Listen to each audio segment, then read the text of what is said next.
video guys is about ano nga ba yung mga changes na nangyayari sa katawan naming mga babae after having pakikipagtalik. Well, things will never be the same after pakikipagniig. Bukod sa napakaraming benepisyo ang naibibigay dito sa amin, nakakatulong din ito sa aming mental and physical health. May mga changes na nangyayari sa katawan naming babae kapag kami ay nagiging aktibo na sa pakikipagniig. Number 1, mas nagiging firmer ang aming mga breasts. Pwedeng lumaki or mas maging firm ang aming mga bubay during pagniniig or after. Ang size nito ay nakadepende sa level ng inyong arousal.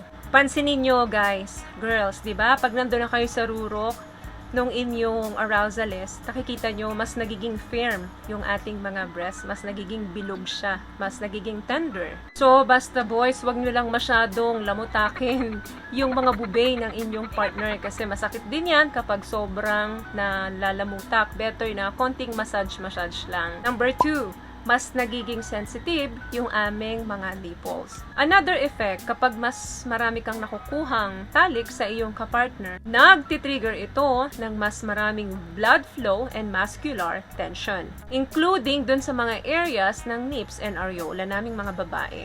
This process called vasocongestion.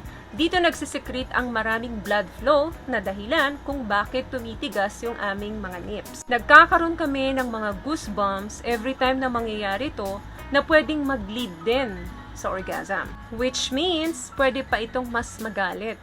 Depende sa level ng inyong arousal. Number 3, mas nagiging maganda yung mundo namin after namin makipagniig. This actually makes you more cheerful dahil nga kasalanan ito ng oxytocin.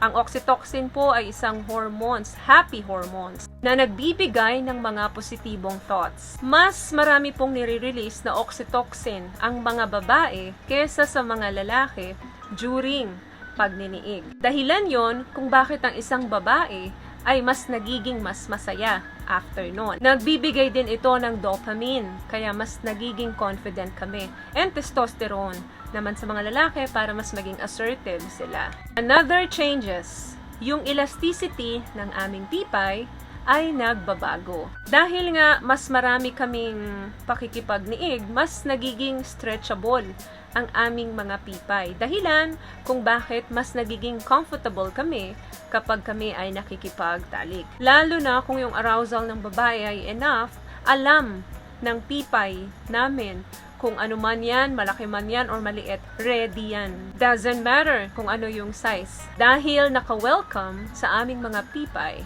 whatever comes its way. Kung enough yung kanyang arousal. What I love about this product, itong No More Dark Secret ng K-Skin, bukod sa may advanced whitening na siya, na kung saan pwede niyang matulungan na pumuti yung mga singit-singit mo, moisturizing, meron siyang anti-irritation, antibacterial, maintain healthy pH level. Hindi lang pambabae, meron din po tayong pang-lalaki. Last one, lubrication feels completely different.